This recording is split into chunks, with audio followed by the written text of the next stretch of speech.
Hi friends, Suma cooking ಚಾನಲ್ಗೆ ಸ್ವಾಗತ. ಇವತ್ತಿನ ರೆಸಿಪಿ ಹಾಗಲಕಾಯಿ ಪಲ್ಯ ಮಾಡ್ತಾಯಿದ್ದೀನಿ. ಅದಕ್ಕೆ ನಾನು ಅವರೆಕಾಳನ್ನು ಹಾಕಿಬಿಟ್ಟು ಮಾಡ್ತಾಯಿದ್ದೀನಿ. ಯಾರೆಲ್ಲ ಹಾಗಲಕಾಯಿ ಪಲ್ಯ ತಿನ್ನಲ್ಲ ಅಂತ ಅಂದ್ಕೊಳ್ತೀರಾ ಅಂಥವರು ಈ ಥರ ತಿನ್ಬೋದು ಮಾಡಿಕೊಂಡು. ಕಹಿನೂ ಇರೋದಿಲ್ಲ, ಡಿಫ್ರೆಂಟಾಗಿರುತ್ತೆ. ಬನ್ನಿ ಇದನ್ನು ಮಾಡೋದನ್ನು ಹೇಗೆ ಅಂತ ನೋಡ್ಕೊಂಬರೋಣ. ನಾನು ಮೊದಲಿಗೆ ಅವರೆಕಾಳನ್ನು ಬೇಯಿಸ್ಕೊಳ್ಳೋಕೆ ಇಟ್ಕೊಂಡಿದ್ದೀನಿ. ನಂತರ ನಾನು 15 ನಿಮಿಷ ಉಪ್ಪು ನೀರಲ್ಲಿ ಹಾಗಲಕಾಯಿನ ಚಿಕ್ಕದಾಗಿ ಕಟ್ ಮಾಡಿಕೊಂಡು ಇಟ್ಕೊಂಡಿದ್ದೆ. ಈಗ ಅದನ್ನು ನಾನು ನೀರಿಂದ ತೆಗೆದುಬಿಟ್ಟು ಫ್ರೈ ಮಾಡ್ಕೊಳ್ಳೋಕ್ಕೆ ಒಂದು ಬಾಣಲಿಗೆ ಹಾಕ್ಕೊಳ್ತಾ ಇದ್ದೀನಿ. ಕಹಿ ಅಂಶ ಎಲ್ಲ ಹೋಗುತ್ತೆ. ಒಂದು 10-15 ನಿಮಿಷ ನಾನು ಉಪ್ಪಲ್ಲೇ ಇಟ್ಟಿರೋದ್ರಿಂದ.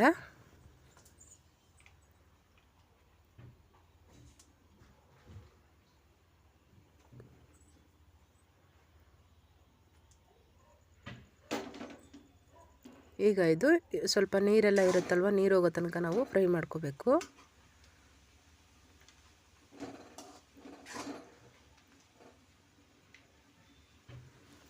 ಈ ಕಡೆ ಅವರೆಕಾಳು ಬೇಯ್ತಾ ಇದೆ, ನೀರೆಲ್ಲ ಡ್ರೈ ಆಗಿದೆ. ಈಗ ನಾನು ಇದಕ್ಕೆ ಎಣ್ಣೆನ ಹಾಕ್ಕೊಳ್ತಾ ಇದ್ದೀನಿ. ಇದಕ್ಕೆ ಎಣ್ಣೆ ಸ್ವಲ್ಪ ಜಾಸ್ತಿ ಇರಬೇಕು, ಫ್ರೈ ಮಾಡ್ಕೊಳ್ಳೋದಲ್ವ, ಎಣ್ಣೆಲ್ಲೇ ಫ್ರೈ ಆಗಬೇಕು. ಹಾಗಾಗಿ ನಾನು ಸ್ವಲ್ಪ ಜಾಸ್ತಿನೇ ಹಾಕ್ಕೊಳ್ತೀನಿ ಎಣ್ಣೆನ.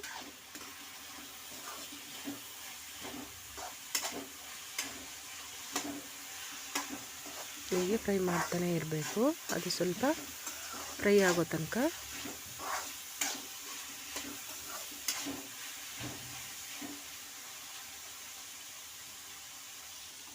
ಈಗ ಅವರೆಕಾಳು ಇದು ಬೆಂದಿದೆ, ನಾನು ಗ್ಯಾಸನ್ನು ಆಫ್ ಮಾಡ್ಕೊಳ್ತೀನಿ. ಇದಕ್ಕೆ ನಾನು ಉಪ್ಪನ್ನು ಹಾಕಿಲ್ಲ ಅವರೆಕಾಳು ಬೇಯಿಸುವಾಗ. ಈ ಕಡೆ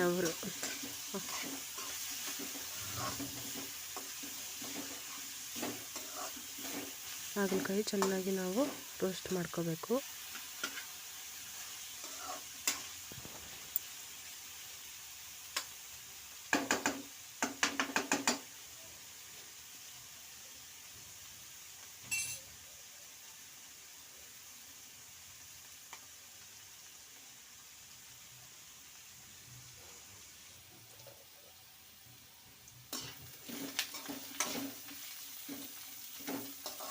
ಒಂದು 1/4% ರೋಸ್ಟ್ ಆಗಿದೆ ಎಣ್ಣೆಯಲ್ಲಿ.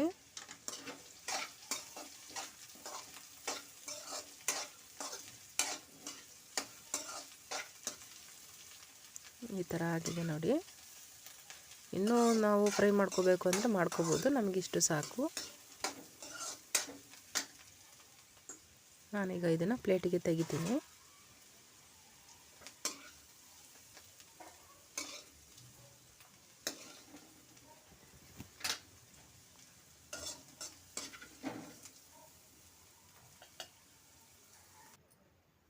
ಒಗ್ಗರಣೆಗೆ ಏನೇನು ಬೇಕು ಅಂತ ಬನ್ನಿ ನೋಡ್ಕೊಬರೋಣ. ಈರುಳ್ಳಿ, ಕಾಯಿ ತುರಿ, ಟೊಮಟೆ ಹಣ್ಣು, ಹೆಚ್ಚಿರುವಂಥ ಟೊಮಟೆ ಹಣ್ಣು, ಆಮೇಲೆ ಸ್ವಲ್ಪ ಕೊತ್ತಂಬರಿ ಸೊಪ್ಪು, ಬೇಯಿಸಿಟ್ಟಿರುವಂಥ ಅವರೆಕಾಳು, ಫ್ರೈ ಮಾಡ್ಕೊಂಡಿರೋಂಥ ಹಾಗಲಕಾಯಿ. ಈಗ ನಾನು ಅದೇ ಬಾಣಲಿಗೆ ಮತ್ತೆ ಸ್ವಲ್ಪ 2-3 ಸ್ಪೂನ್ ಆಯಿಲ್ ಹಾಕ್ಕೊಳ್ತಾ ಇದ್ದೀನಿ.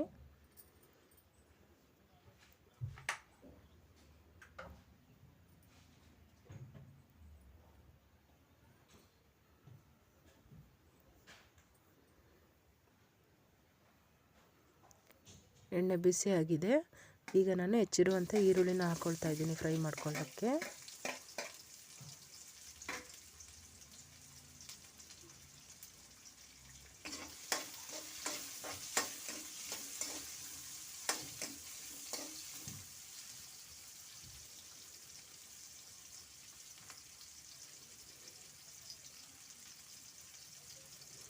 ಇದು ಕೂಡ ಬ್ರೌನ್ ಕಲರ್ ಬರೋ ತನಕ, ಅಂದರೆ ತುಂಬ ಬ್ರೌನ್ ಅಲ್ಲ, ಒಂದು 1/4% ಬ್ರೌನ್ ಕಲರ್ ಬರೋ ತನಕ ನಾವು ಫ್ರೈ ಮಾಡ್ಕೊಳ್ಳೋಣ.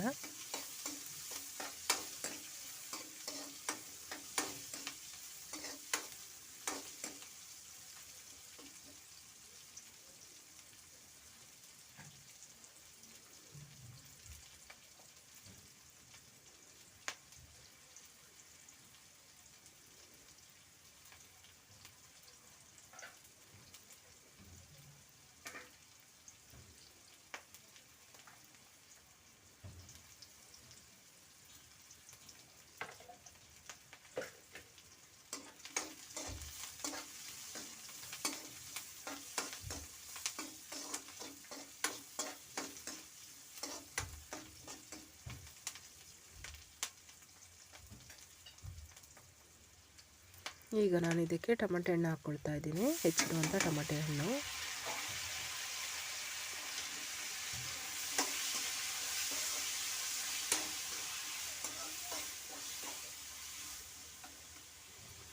ಇದಕ್ಕೆ ಸ್ವಲ್ಪ ಅರಶಿನ ಪುಡಿಯನ್ನು ಹಾಕ್ಕೊಳ್ತಾ ಇದ್ದೀನಿ.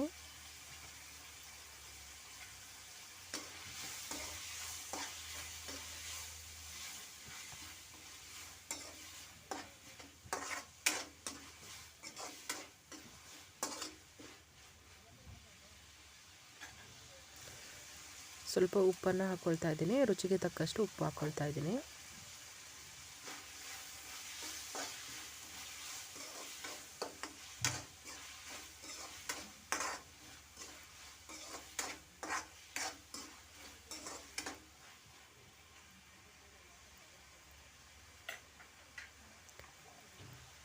ಈಗ ಬೇಯಿಸಿರುವಂಥ ಅವರೆಕಾಳನ್ನು ಹಾಕ್ಕೊಳ್ತಾ ಇದ್ದೀನಿ.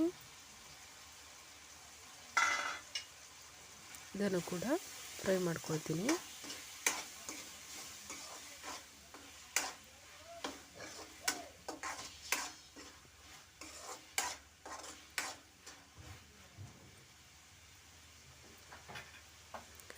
ಈಗ ಫ್ರೈ ಮಾಡಿರುವಂಥ ಹಾಗಲಕಾಯಿನೂ ಹಾಕ್ಕೊಳ್ತಾ ಇದ್ದೀನಿ. ಇದನ್ನು ಕೂಡ ಮಿಕ್ಸ್ ಮಾಡ್ಕೊಳ್ತಾ ಇದ್ದೀನಿ. ಬರೀ ಹಾಗಲಕಾಯಿ ಪಲ್ಯ ತಿನ್ನಲ್ಲ ಅನ್ನೋರು ಈ ಥರನೂ ಒಂದು ಸಲ ಟ್ರೈ ಮಾಡಿ, ತುಂಬಾ ರುಚಿಯಾಗಿರುತ್ತೆ.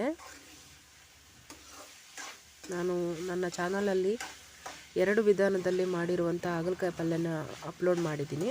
ಇದನ್ನು 3ನೇ ವಿಧಾನದಲ್ಲಿ ಮಾಡ್ತಾಯಿದ್ದೀನಿ. ಇದನ್ನು ಕೂಡ ನೋಡಿ, ವಿಡಿಯೋ ಇಷ್ಟ ಆದರೆ ಲೈಕ್ ಮಾಡಿ, ಕಮೆಂಟ್ ಮಾಡಿ, ಶೇರ್ ಮಾಡಿ.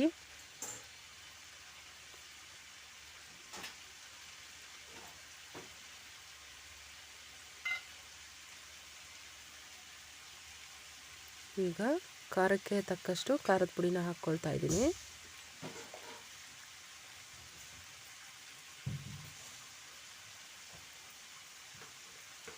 ಎರಡು ಸ್ಪೂನು ಗರಂ ಮಸಾಲ ಹಾಕ್ಕೊಳ್ತಾ ಇದ್ದೀನಿ, ಚಿಕ್ಕ ಸ್ಪೂನಲ್ಲಿ.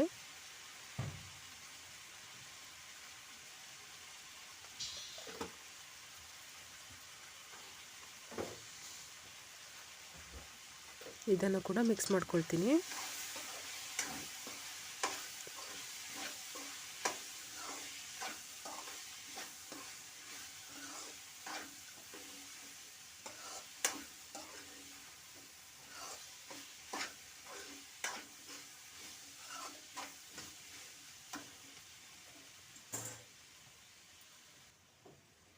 ಈಗ ನಾನು ಸ್ವಲ್ಪ ಕಪ್ಪು ಬೆಲ್ಲನ ಹಾಕ್ಕೊಳ್ತಾ ಇದ್ದೀನಿ.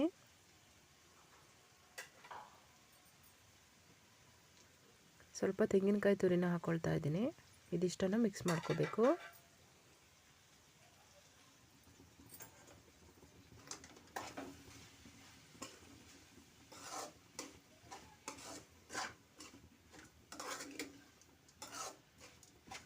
ಒಂದ್ಸಲ ಟ್ರೈ ಮಾಡಿ ಮನೆಯಲ್ಲಿ, ರುಚಿ ಹೇಗಿದೆ ಅಂತ ನೀವೇ ಹೇಳ್ತೀರಾ, ಮತ್ತೆ ಮತ್ತೆ ತಿನ್ನಬೇಕು ಅಂತ ಅನಿಸುತ್ತೆ. ಈಗ ನಾನು ಕೊತ್ತಂಬರಿ ಸೊಪ್ಪನ್ನು ಹಾಕ್ಕೊಳ್ತಾ ಇದ್ದೀನಿ.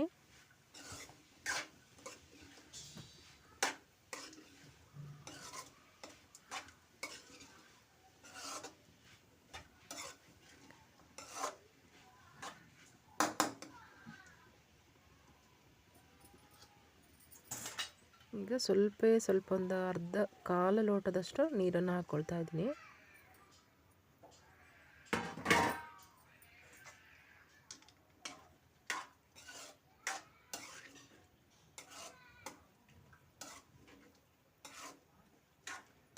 ಇದೆಲ್ಲವನ್ನು ಚೆನ್ನಾಗಿ ಮಿಕ್ಸ್ ಮಾಡ್ಕೋಬೇಕು.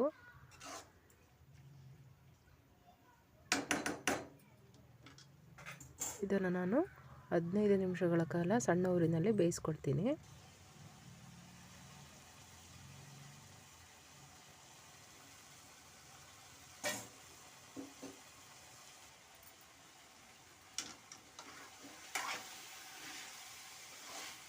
ಈಗ ಹಾಗಲಕಾಯಿ ಪಲ್ಯ ರೆಡಿಯಾಗಿದೆ. 15 ನಿಮಿಷ ನಾನು ಬೇಯಿಸಿದ್ದೀನಿ ಹಾಗಲಕಾಯಿ ಪಲ್ಯ.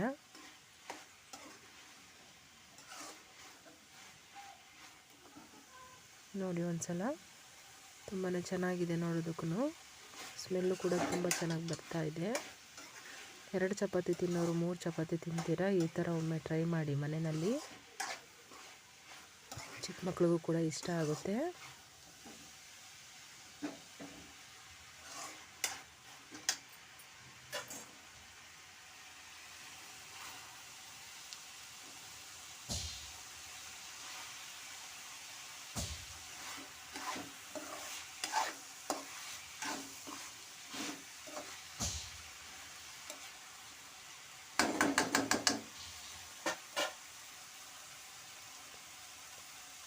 ನೋಡಿ ರೆಡಿಯಾಗಿದೆ. ಈಗ ನಾನು ಇದು ಚಪಾತಿಗೋಸ್ಕರ ಮಾಡಿದ್ದೀನಿ ಪಲ್ಯನ.